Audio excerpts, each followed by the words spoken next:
السلام عليكم ورحمة الله وبركاته. ميل كستا دونيدا ka joogtaan waa mar kale iyo barnaamijyadani caafimaadka oo ka daawataan kanaalka caafimaadka ee Daryeel Caafimaad. Mawduuceena ayaa waxa uu ku saabsan yahay xanuunka loo yaqaan chikungunya virus oo macnaha af Soomaaliga ku noqonaya kaduudiye. Ereyga chikungunya waxa uu ka yimid luqadda loo yaqaan Makonde ama Kimakonde, luqadaas oo laga hadlo waddanka Tansaaniya.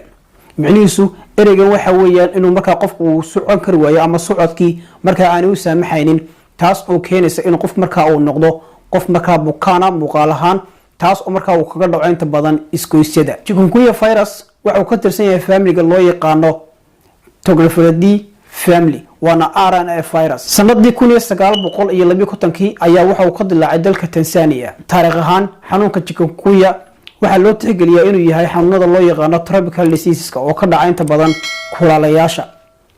taas ayaa keentay in markaa loo diiwaan geliyo inuu ka jiro qaaradaha Afrika, Asia iyo qaaradaha waddanka Hindiya. si kastaba ha ahaatee 2007 ayaa waxa uu ka dilaacay dalal kale oo hor leh oo adduunka ah sida Talyaaniga, Faransiiska, Croatia iyo sidoo kale jasiiradaha Caribbean-ka.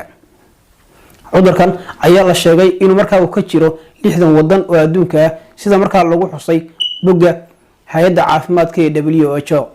faafitaanka cudurkan chikungunya virus ama kaduudiyaha waxa faafisa female mosquito kadib markay ay qaniinto qof markaa cudurkan ama viruskan markaa uu dhiigiisa uu ku jiray. labada nooc ee markaa mosquitada waxa kamid ah Aedes aegypti iyo Aedes albopictus, taas oo maalin iyo habeenba markaa ay suurtagal tahay in markaa ay qofka qaniinto dabeetana markaa cudurka uu sida uu ku faafo. faafitaanka cudurkan chikungunya virus faafitaankiisu sidoo kale waxa loo tixgeliyaa inuu ku faafi karo marka qofku uu taabto qof kale markaa xanuunsanaya dhiigiisa. waa qaniinada markaa mosquitada iyo sidoo kale taabashada qof markaa xanuunsanaya markaa dhiigiisa, labadaas ayuu ku faafi karaa. sidoo kale marka laga hadlayo chikungunya virus ama cudurka markaa kaduudiyuhu, calaamadaha cudurkan intaynan gelin waxa markaa sidoo kale iyaduna xusud mudan in cudurkan markaa suurtagal tahay in qofka ka soo baxo muddo u dhaxaysa 3 cisho ilaa 7 cisho oo laga bilaabo maalinta markaa ay mosquito qofka ay qaniinto. calaamadaha waxa kamid ah xumad markaa aad u sareysa oo mararka qaar ku gaadha 104 Fahrenheit. waxa kaloo kamid ah qofkaas in lagu arkay in iskoysidu ay aad u xanuunaan, madax xanuun ayaa kamid ah calaamadahaas. waxa kaloo kamid ah in markaa iyaduna sidoo kale muruqyada markaa qofka ay xanuunaan. waxa kamid ah qofku markaa ay ka soo yaacaan finan fara badan jirkiisa, in markaa ay bararaan iskoysidu. waxa kaloo kamid ah isha qaybta loo yaqaan conjunctivadu iyaduna ay samayso barar. calaamadaha kale lagu arko qofka waxa kamid ah matag iyo lugu ama lalabo. baaritaanka sida markaa cudurka la baaro waxa laga baarayaa qofkaas in markaa qofka dhiigiisa la soo qaado dabeetana laga baaro chikungunya virus. waa kaliya markaa lagu ogaan karo markaa qofka inuu markaa cudurka qabo iyo in kale. daweyntiisa ama sida loo daweeyo chikungunya virus ama cudurka kaduudiyuhu, guud ahaan cudurkan ma laha marka laga hadlayo wax daweyne ma laha oo gaara, mana laha sidoo kale wax vaccine ama talaal oo markaa isaga lagu talagalay.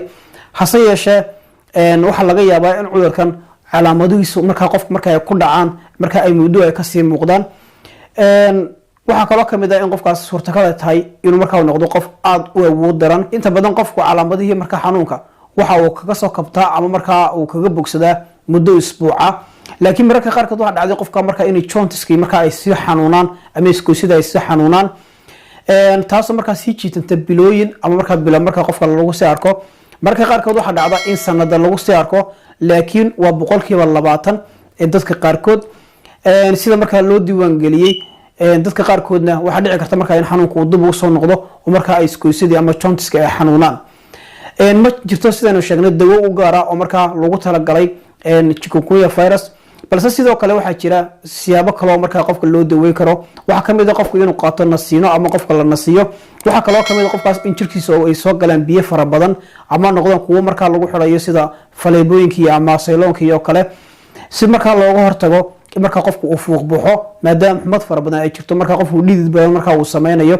waxa kaloo kamid ah inuu qofku qaato dawooyinka marka xanuun baabiyaha sida marka paracetamol oo kale, dawada loo yaqaan naproxen, dawada loo yaqaan ibuprofen. dhammaan dawooyinkaas marka waxay sameeyaan in marka ay xumada iyo sidoo kale xanuunka marka ka jira iskoysida ay marka hoos u dhigaan. mararka qaar waxa dhici karta inuu marka xanuunkan uu qaato muddooyin dabeetana qofku uu ka cawdo in markaa iskuusyada ay sii xanuunayaan iyo muruqihii oo kale sida ugu wanaagsan marka loo daweyn karo waxa kamid ah in qofku qaato waxa loo yaqaano ama uu markaas uu tago meelaha lagu sameeyo physiotherapy ama meelaha marka qofka jimicsiga lagu siiyo si marka xubnihiisa marka ay awood ugu yeelan karaan inay u shaqeeyaan marka inahaas kamid ah marka sida qofka xanuunka looga daweeyo hortaga iyo sidoo kale xakameynta cudurka waxa kamid ah in la marsado waxyaabaha marka insectiga xakameynaya marka qofku aanu u soo dhawaan karin marka aan maskuutada aan qaniini karin waxa kale oo kamid ah inuu marka waxyaabaha uu marin karo dharka marka uu xiran yahay waxa kale oo kamid ah in qofkaas xidho dhar marka jirkiisa oo dhan ka wada qaranaya oo aanu saamaxayn maskuutadii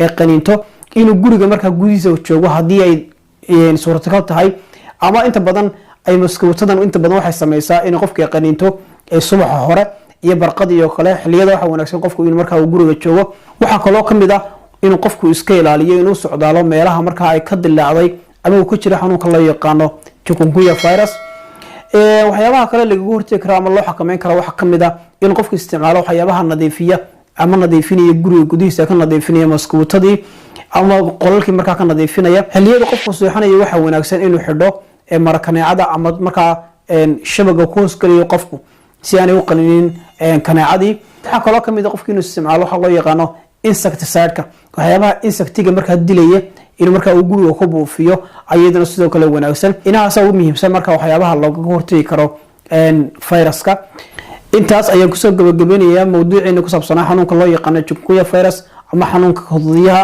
fadlan wixii aad aragti hayso iyo sidoo kale su'aalo qaybta hoose ee commentiga noogu reeb waad ku mahadsan tahay daawashadaada